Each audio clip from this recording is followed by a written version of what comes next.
A warm welcome to all the participants, and I would like to thank the organizers for giving me an opportunity to make a presentation on inferential statistics.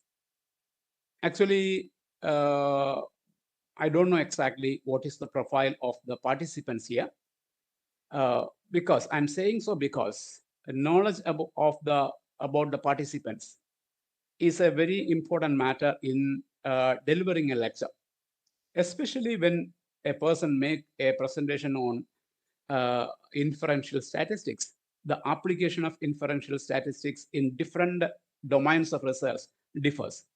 I don't know exactly how the computer science faculty members are using statistics for their research. So pardon me if there is some difficulty in understanding what I'm actually saying, whatever it be. First of all, we have all of us have studied the statistics, and basically the statistics can be of two different types. That is descriptive statistics and inferential statistics.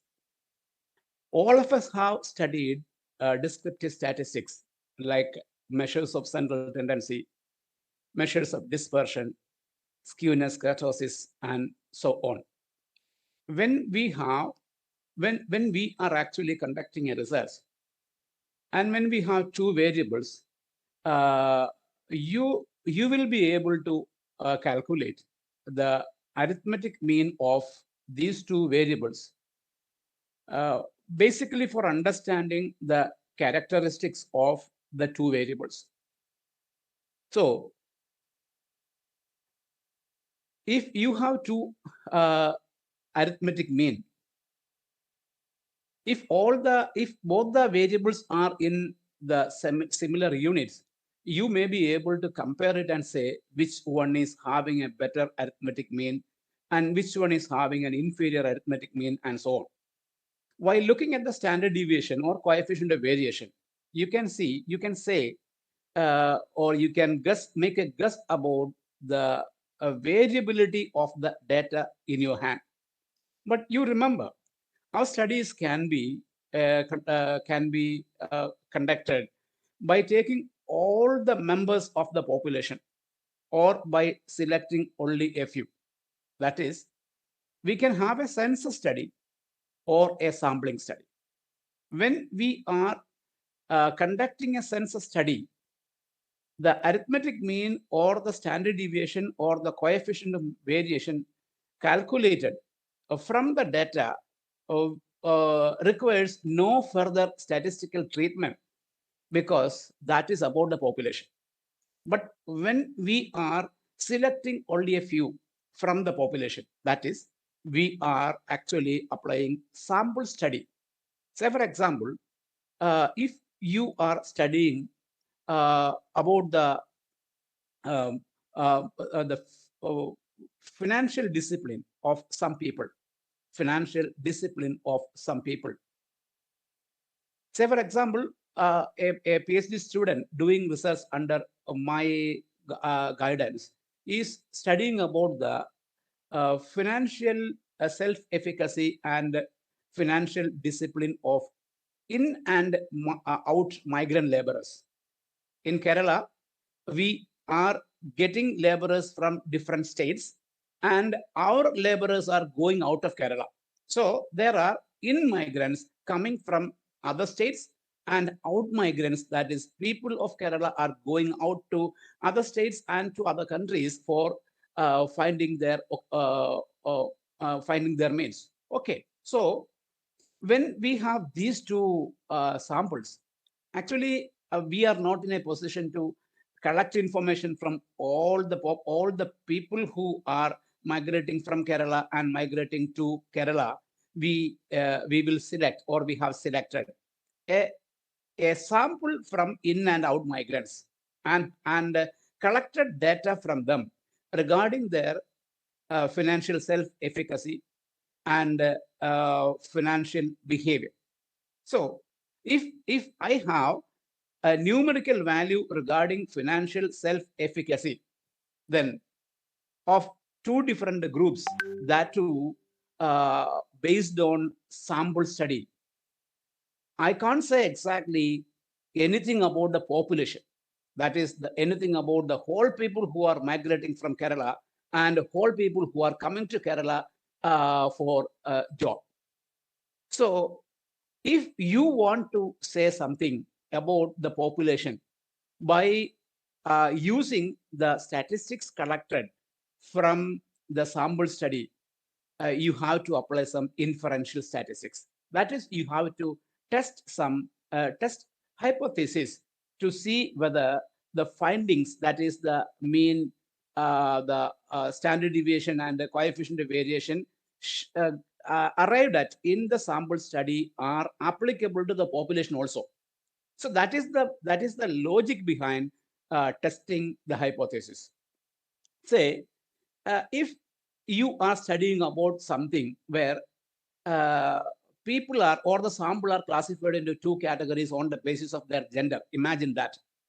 If this is the case, you have different tests for testing whether the characteristics of these two groups based on gender differ significantly or not. For that, there are two different tests. One is one sample Ttest, which is a parametric test, and a binomial test of equality, which is a non-parametric test. You remember which one is to be selected out of this, that is one sample Ttest or binomial test of equality, which one is to be applied actually depends on the characteristics of the data. If the data available with you is normal or satisfying the features of normality, then you can go for parametric test. On the other hand, if the data available with you is actually not satisfying the normality characteristics, then you have to go for a non-parametric test. That is very, very important. So first of all, you have to check the normality of the data before you want to test a hypothesis, especially hypothesis based on the averages. You have to go for a normality test. And after testing the normality, you find that it is satisfying the normality test, then you can go for one sample Ttest, which is a parametric test. On the other hand, if the data available with you is not actually normal in nature, then you have to go for binomial test of equality. Whatever be the test applied, the result will be one and the same. Okay. Now,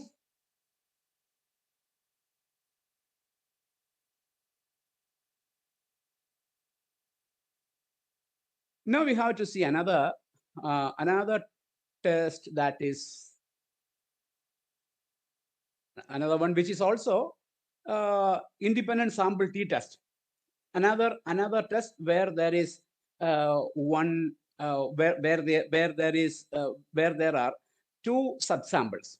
Okay, the purpose of independent sample Ttest is to see whether there is statistical evidence for two population or two subsamples.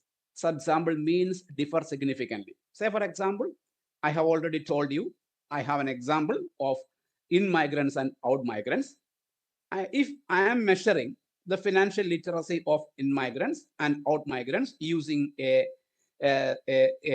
research tool, there are so many research tools for measuring financial literacy. Adopting any one of the research tool which is actually most suitable for my study. If I am calculating the financial literacy of the people, then I will have average financial literacy of the in-migrants and average financial literacy of out-migrants. Okay, so we have two different averages. I want to see whether these two averages differ significantly. For what? If the average financial literacy of in-migrants is 3.67 for out of 5, and in case of out migrants, that is migrants going out of going from Kerala to other states, if the financial literacy is only 3.47. By looking at the average, I can simply say that the in-migrants have a better financial literacy level. But since I have applied a sampling study, I can't simply say that the the difference between the average is significant or not.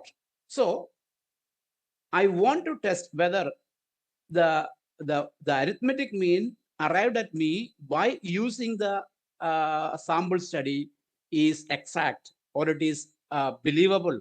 I have to go for a testing hypothesis. So independent sample t-test is a wonderful tool for testing when the samples can be divided into two different categories. Okay, so the two important conditions are to be satisfied.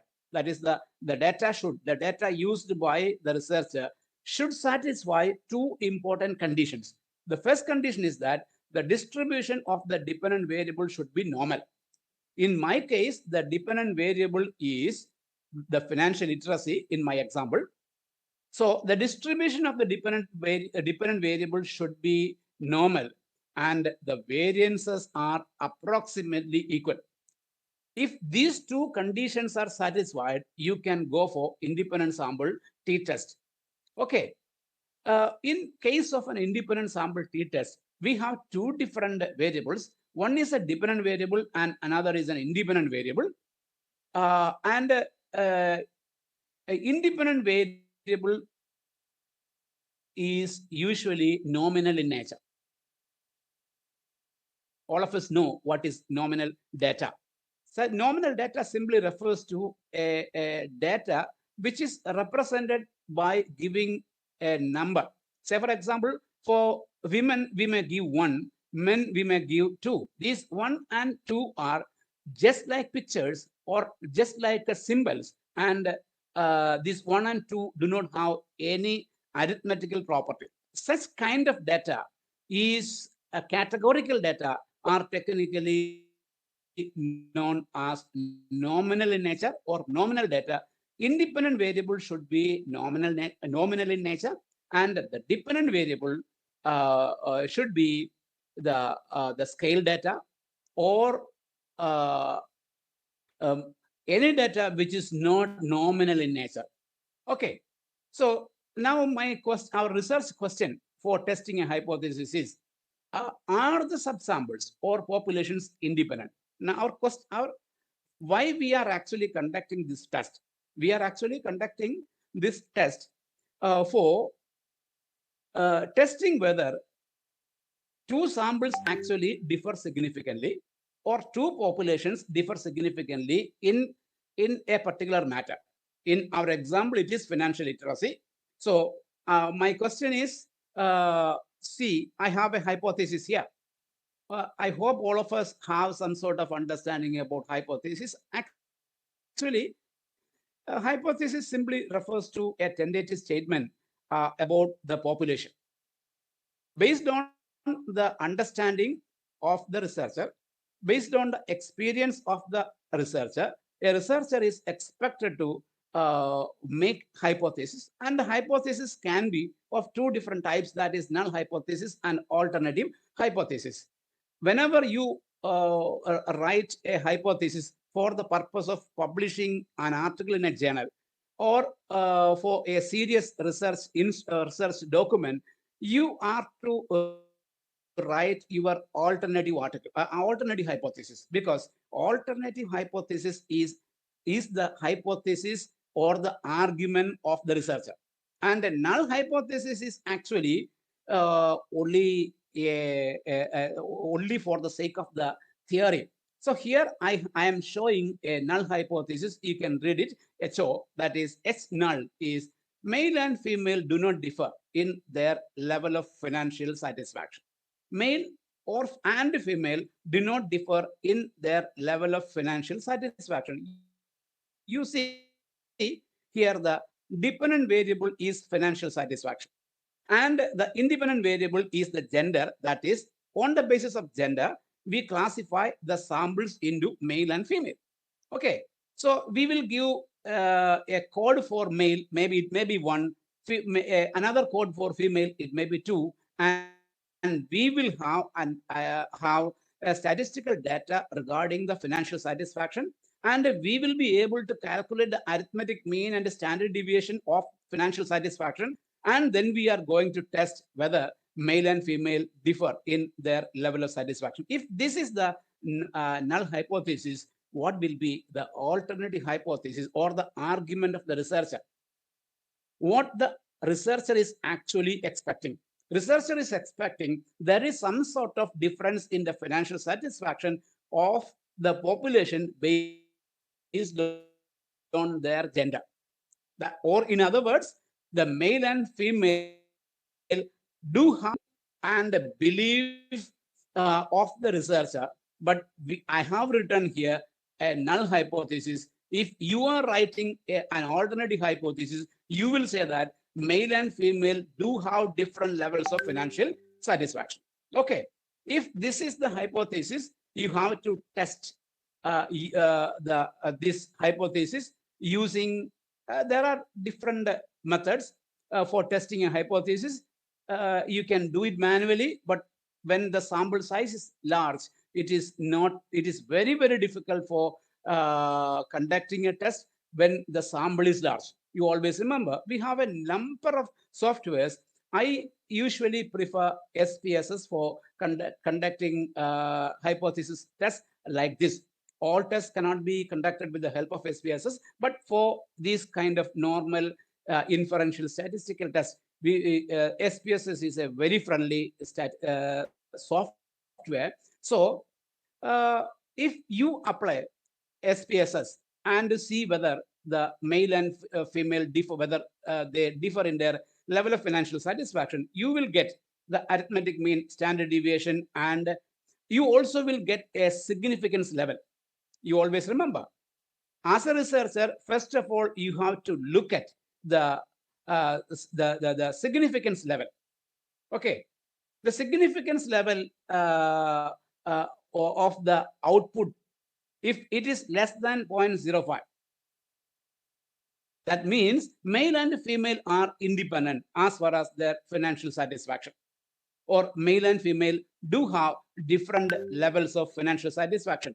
Or in other words, as far as financial satisfaction is concerned, the level is different for male and female. That will be the findings. So independent sample T-test is actually used for testing a particular testing the difference between difference in a particular variable based on the demographic characteristics, which can be classified into two categories. Say, for example, in case of gender, there are two different categories.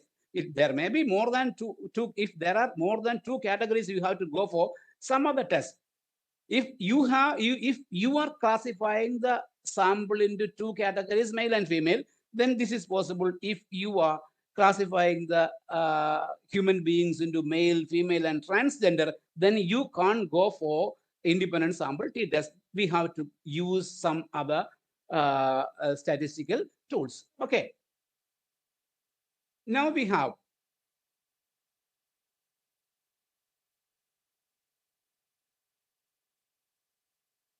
another test, that is Mann-Whitney Utest. Mann-Whitney Utest, which can be used for testing the difference between two means when the data is not normal. Okay, when data is not normal, you can go for Mann-Whitney Utest also. That is, you remember, the most important advantage of Mann-Whitney Utest is normality condition applicable in case of independent sample T-test is not applicable here. Normality is not at all required.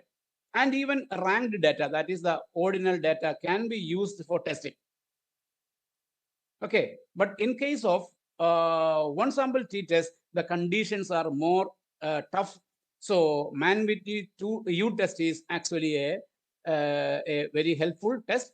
And hypothesis and findings, you remember, the hypothesis, the making up of a hypothesis and the findings are similar to that of the independent sample t-test. The only thing is that when you have a normal data set, you can go for independent sample t-test. And on the other hand, when you have a sample test which is not normal, you can go for Mann-Whitney Utest. That is the case. Okay. Then another t-test is paired sample t-test. Paired sample t-test. I don't know exactly how many of you have a theoretical understanding about paired sample t-test.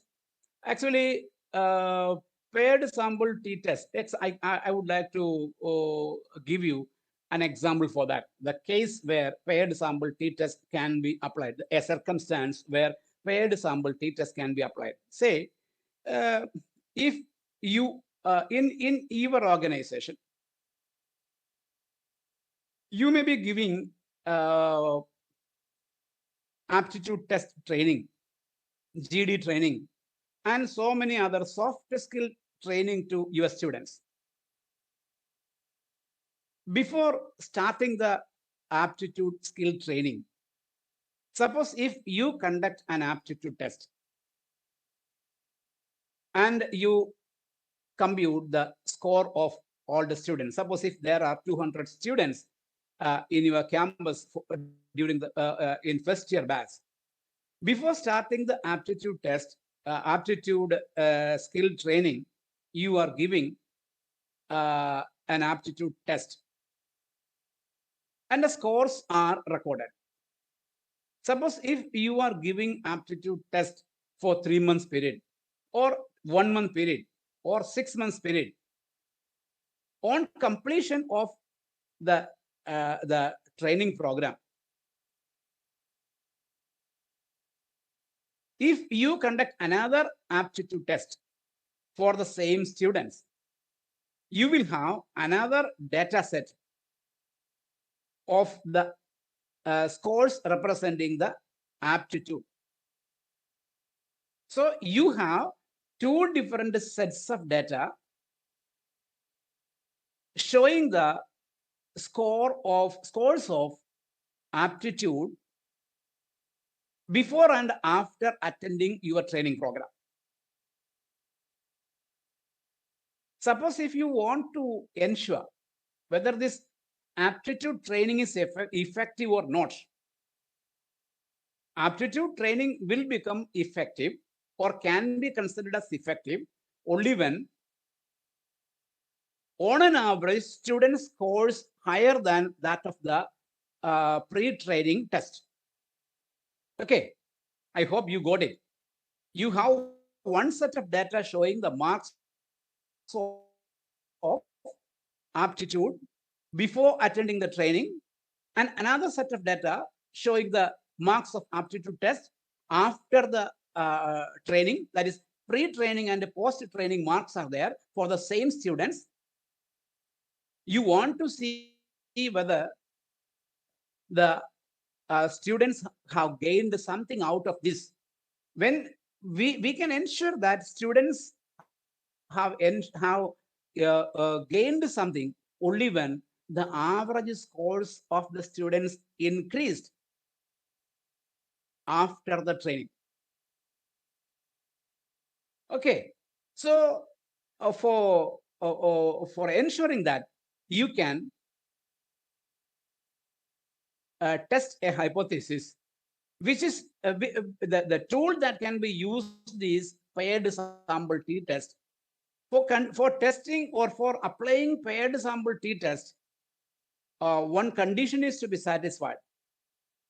The difference between the pairs of observations are normally distributed. The difference means in our example,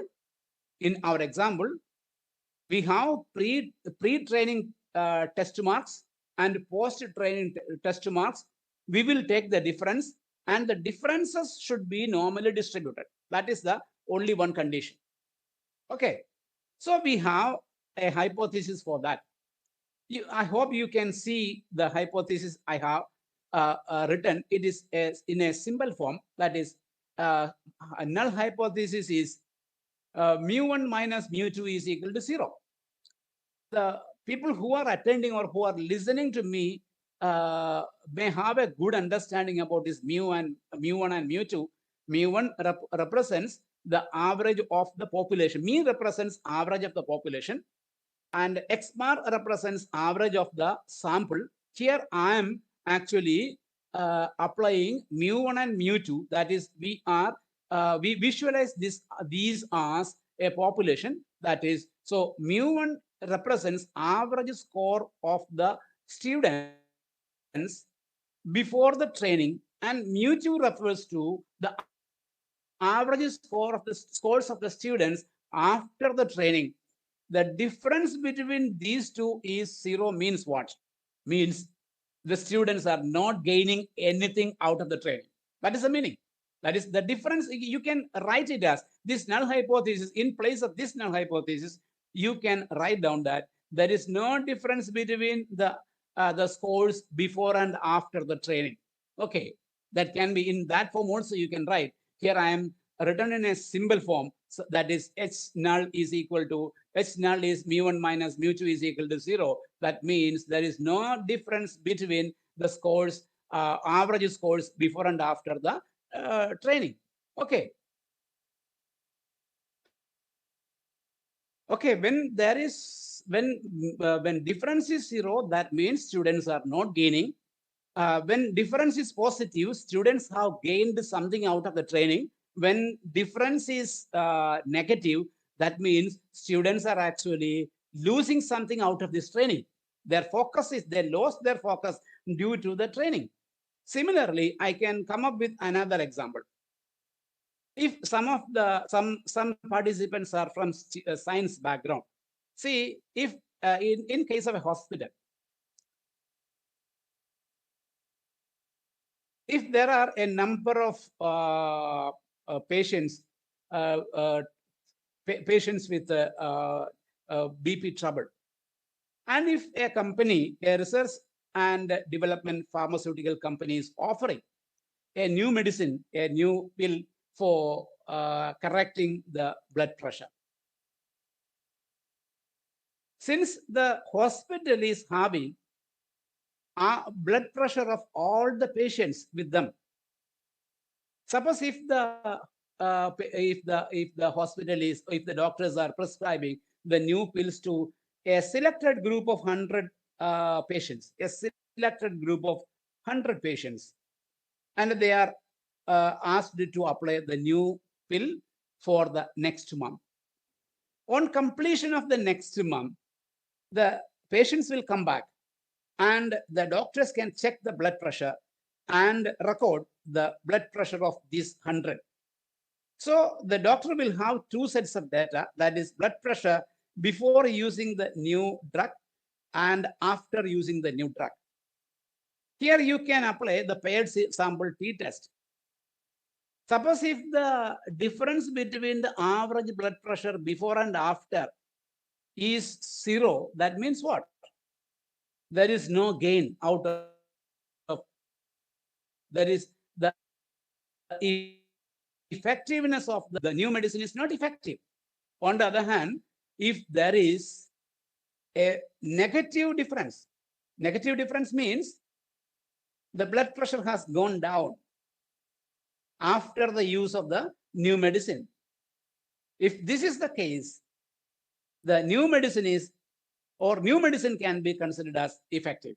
Okay. Well, the researchers from different backgrounds, different subjects, I don't know exactly what are the areas of research for all of you. So you have to imagine whether this kind of a tool can be applied in my area of research. Definitely in many social science and science studies, this paired sample. Okay. So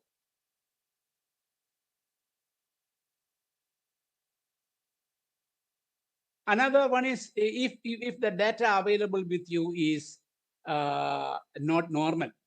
Not normal means the difference between the data is not normally distributed, then you can go for Wilcoxon ranked a signed rank test. Wilcoxon signed rank test can be applied in place of my paired sample Ttest. Okay, it's an alternative to paired sample Ttest. This can be used when the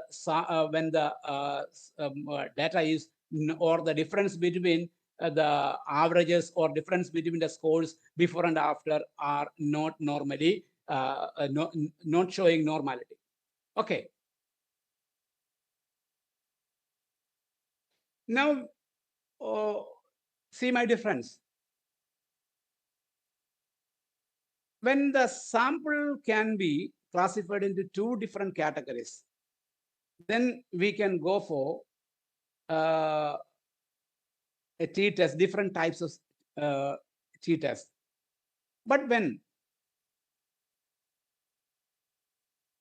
the samples are to be classified on different bases. Say, for example, if you are selecting 500 people for studying about a brand consciousness about a particular product, brand consciousness of consumers. Okay, you have selected 500 sample. And you are classifying the sample into different categories on the basis of their age. Sometimes it may be people up to 25 years, then 25 to 40 years, then 40 to 55 years, and maybe above 55 years. Okay. So the samples are classified into 4 categories here. That is, up to 25 is 1, 25 to 40 is 2, 40 to 55 is 3, and above 55 is 4. Okay. Since the samples are classified into more than 2 categories, you cannot go for an independent sample Ttest, or the tests which are similar in case of non-normal cases. When the samples are classified into more than 2 subgroups, we can see whether the averages of all these groups differ by using another statistical tool, which is analysis of variance. Analysis of variance. So analysis of variance is a tool which can be used for testing the differences between the averages of a particular phenomena or a particular variable when the samples are divided into different categories. Say, for example, from agricultural science or botany, suppose if a particular variety of the yield of a particular variety of seed can be tested, or yield of 4 different varieties can be tested. Say, for example, in case of rice or paddy, if you have 4 different varieties of seeds, if you want to test the yield of these seeds or these varieties of agricultural commodities, after conducting the experiment in the real field, you will get the yield of, or the statistics regarding the yield of 4 different varieties from different plots under different experimental conditions. Then if you want to see whether the averages of all these 4 varieties, the average yield of all these 4 varieties differ significantly or not, you can apply analysis of variance. In case of analysis of variance, the null hypothesis will be null hypothesis. The hypothesis will be mu1. Actually, the alternative hypothesis will be mu1 not equal to mu2, not equal to mu3, not equal to mu4. That means the averages of these 4 varieties differ significantly.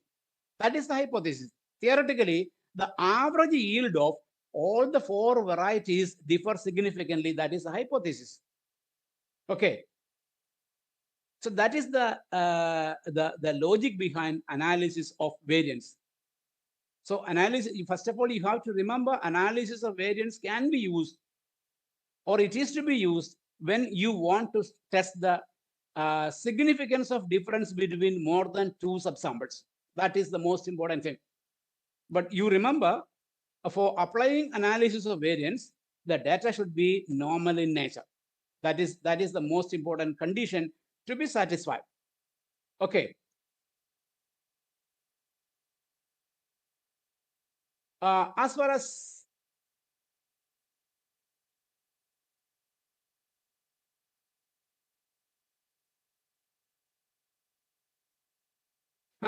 ANOVA is concerned,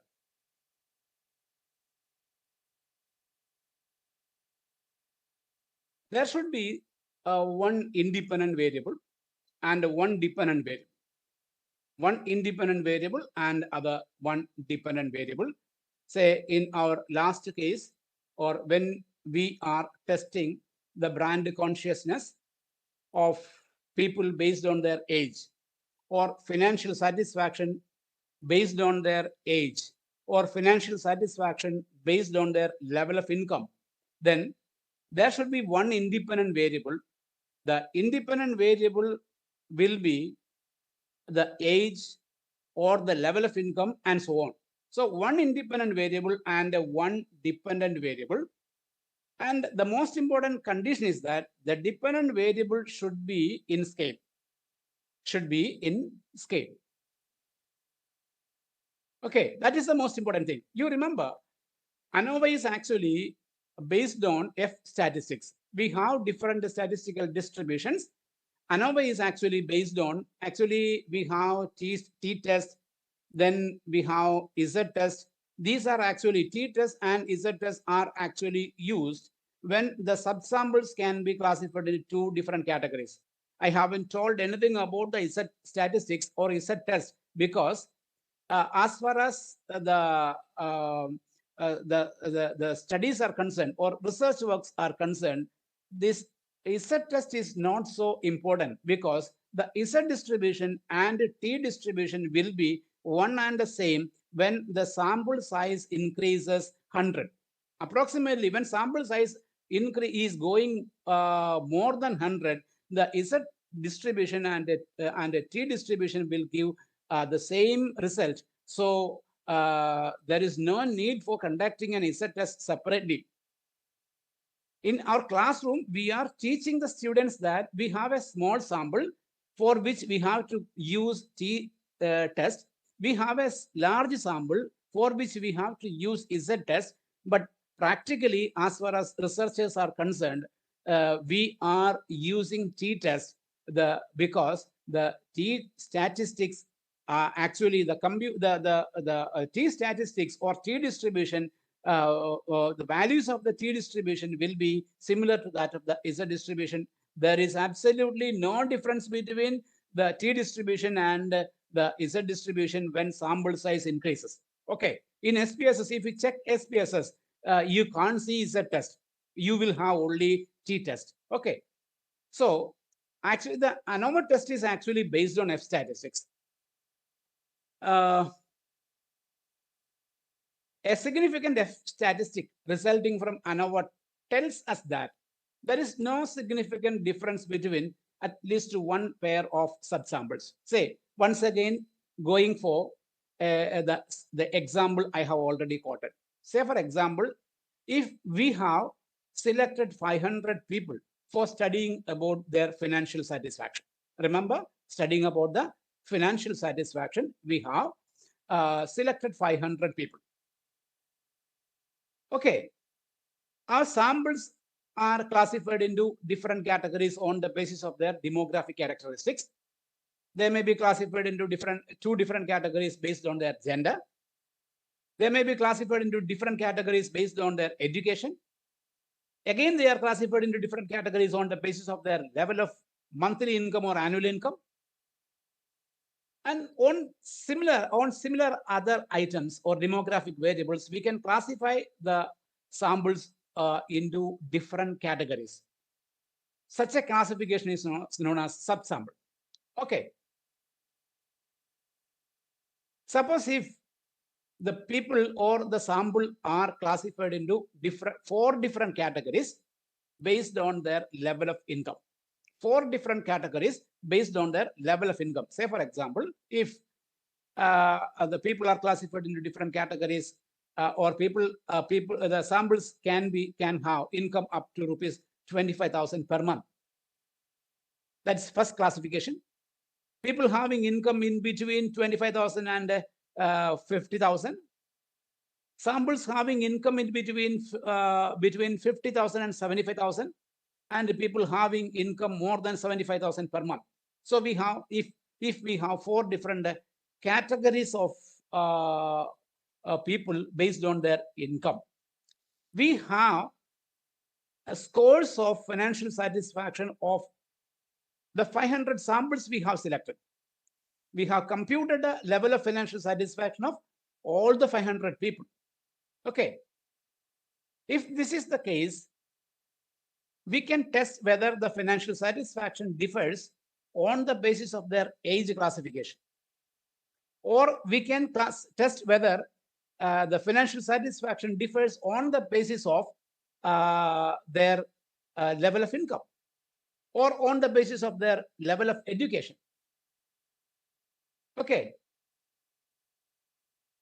The Anova test is considered as significant when the significance value derived from the SPSS output or derived from the software output is equal to or less than 0.05. I have already told you.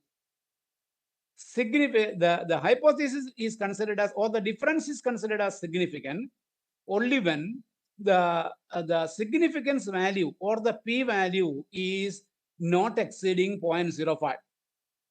This 0.05 is applicable when the level of significance is 5%. If the level of significance is 10%, then the p-value requirement is 0.1. On the other hand, if the level of significance is 1%, then level of significance will be 0.01. I am saying 0.05 because almost all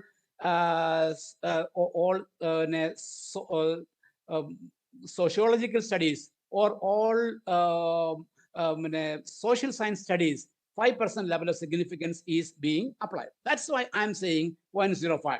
You can set this as the benchmark. You can set the benchmark as 0.01 when the level of significance is 1%, or when the level of significance is 5%, the benchmark will be 0.05. On the other hand, when level of significance is 10%, then the benchmark will be 0.1. Okay. Higher this value, higher the p-value, the probability of committing probability of a wrong decision will be more. Okay. So that the in social science studies, large majority of the researchers are adopting 5% level of significance as an average level. Okay. So when the significance value is less than 0.05 or significant, then it says that there is significance difference between at least a pair of subsamples.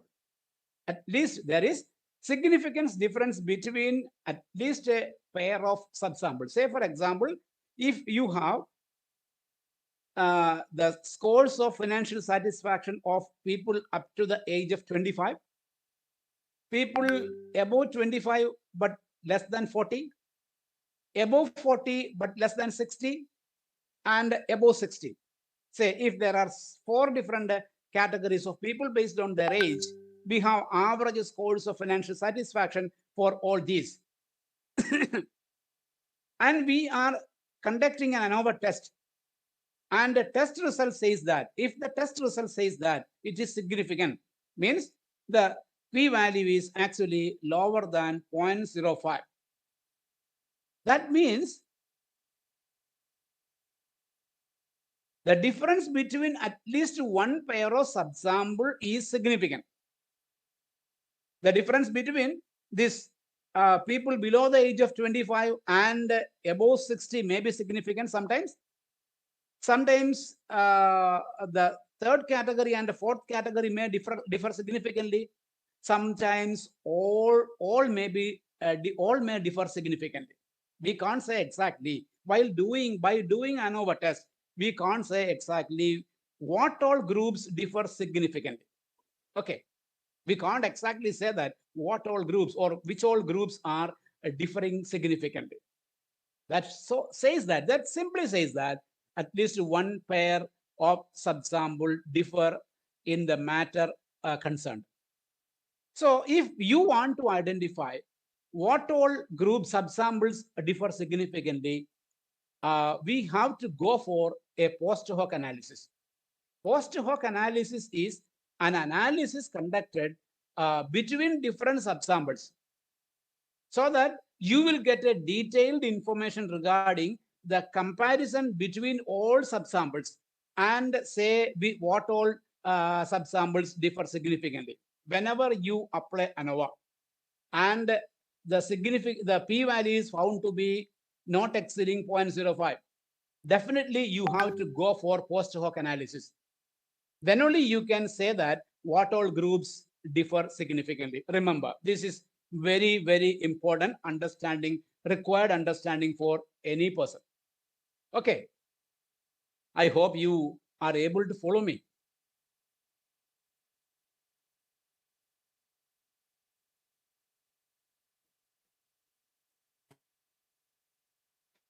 Now we have Kruskal-Wallis test, that is an alternative to ANOVA. When your sample is actually not following not satisfying the conditions required for ANOVA, you have to, or you can go for Kruskal-Wallis test, which is an alternative to ANOVA. The assumptions of Kruskal-Wallis test are the samples are selected at random. Samples are selected at random. Then the data are measured at least by ordinal level. That means the nominal data cannot be used for Kruskal-Wallis test. We always remember. You can use scale data or ordinal data. You can't use the nominal data for testing Kruskal-Wallis. And the distributions are identically shaped. Similar shapes are there for the distributions of different subsamples. That is the most important. These are the most important assumptions. That means these are the conditions to be satisfied for applying Kruskal-Wallis test. Okay, the decisions and interpretations are similar to that of the ANOVA test. No further explanation is required. You look at the p-value, that is a significance value, whether it is increasing 0.05 or not. If it is less than, or if it is not exceeding 0.05, that means the difference between the subsample is significant. Okay. If it is exceeding 0.05, that means the difference between the subsample is not significant. There may be difference, but the difference is not significant. That is the indication. Okay. So we have another two-way ANOVA, that is factorial ANOVA. Two-way ANOVA. One-way ANOVA we have already discussed. In case of one-way ANOVA, actually we are we have, say for example, we have the scores of financial satisfaction of 500 people, and we have classified the sample into 4 different categories based on their age. We want to see whether different age groups have different levels of financial satisfaction. Okay. For that, we set a hypothesis. Here we have only one independent variable and another dependent variable. Independent variable is actually in nominal in nature, and dependent variable is scale in nature. But in case of two-way ANOVA, we have two different variables which are of scale in nature. Two different variables which are scale data. Say, for example, if you want to test the utility of a washing powder. Utility of washing powder can be used under different circumstances. Or we always use water along with water at the time of washing the clothes. So the temperature is actually a very important factor that determines or that influences the brightness of clothes. Whatever be the detergent we are using, the level of temperature of water is also very important. We want to see whether the level of temperature and the type of detergent used, whether these two have a joint impact on the brightness of the clothes used. You can go for a two-way ANOVA, which is otherwise known as Factorial Anova. Okay. This method is actually used for, this can be used where, or this can be used when the researcher want to identify the effect of brightness, effect of water temperature on whiteness, effect of different detergents on the brightness of cloth, and the joint effect of these two can also be identified by using two-way ANOVA or the factorial ANOVA. This is a very important, very useful statistical tool that can be used in many practical researches, especially in culture and so on. Okay, now we have to go for something different. That is, in almost all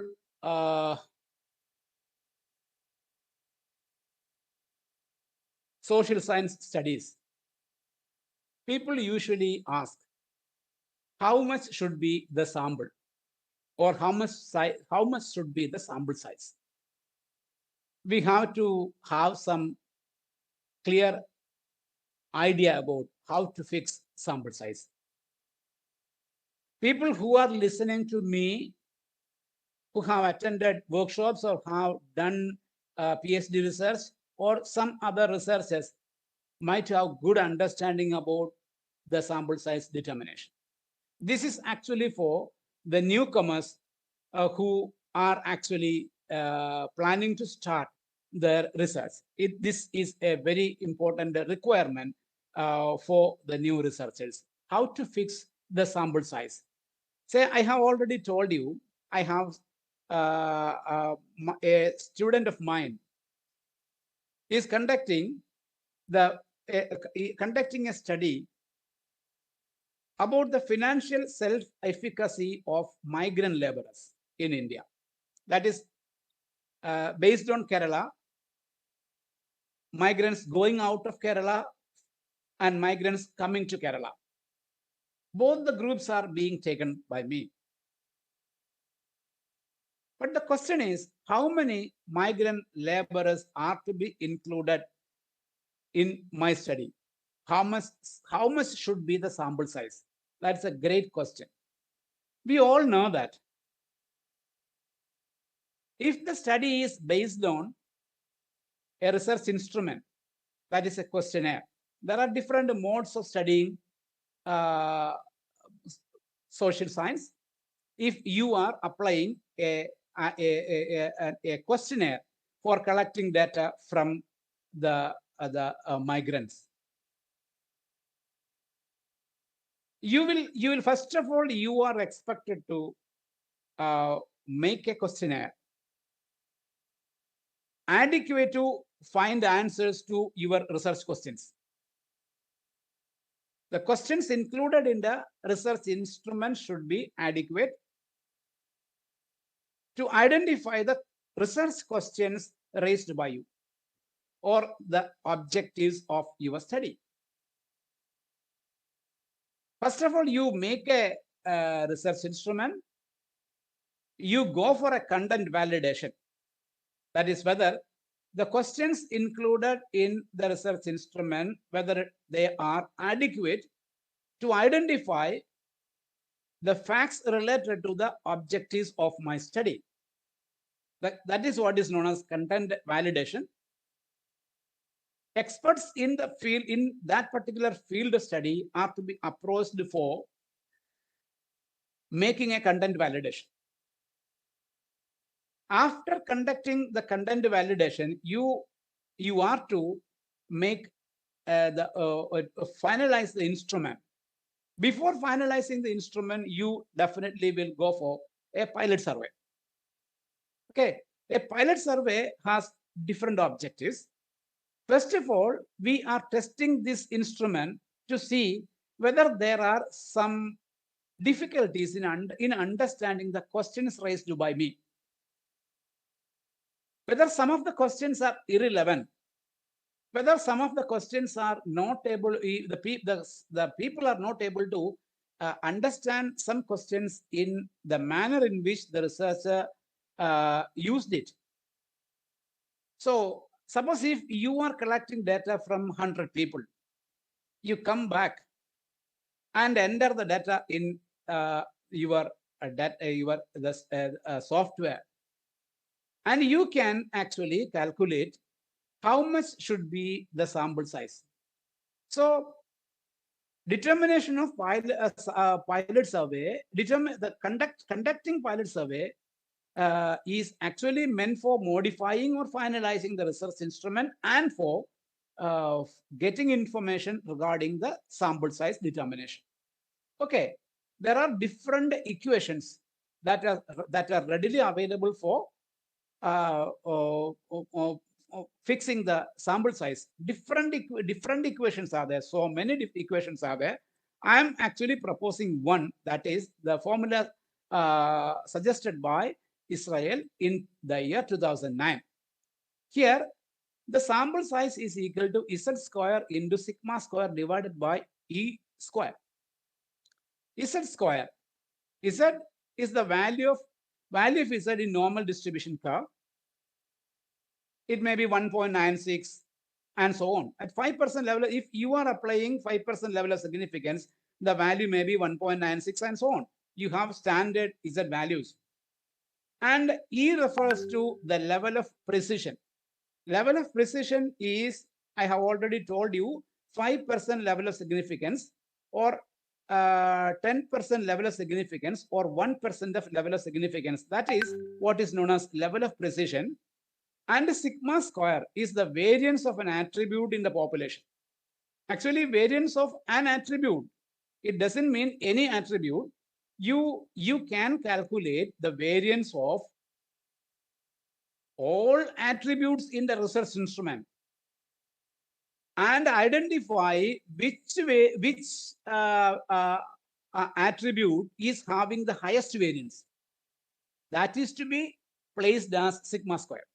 Say, for example, if you have in your study, if you have actually 25 different variables, you have to check the variance of all the 25 variants and see which one is having the highest variance.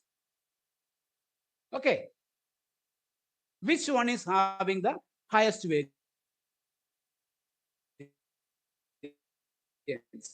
Then you have to choose that. Then you will be able to you have to insert that into the equation. You will be able to identify the sample size.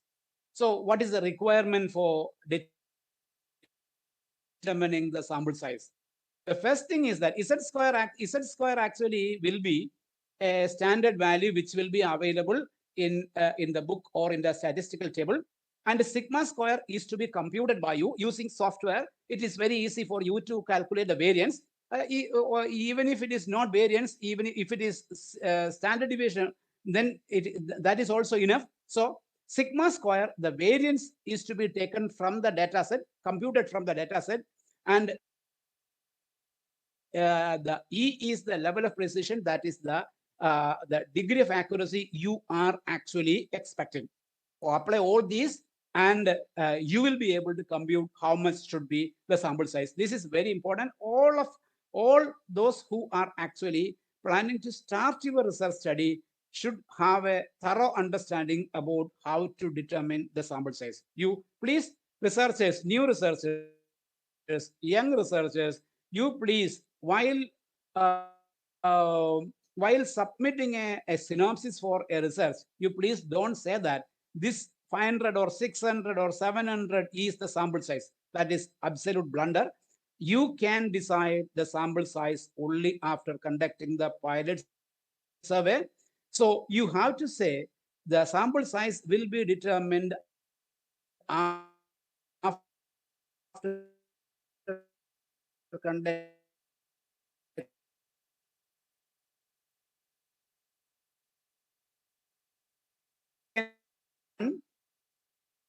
and Z is 1.96 at 5% level of significance.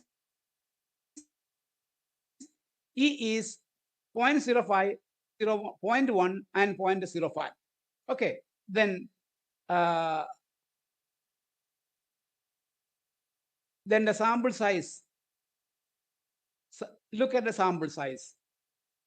Okay, 1,536.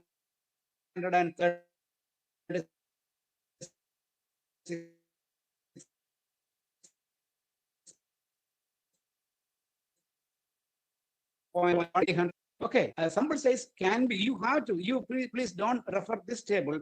You have to apply this equation for calculating the sample size. Okay,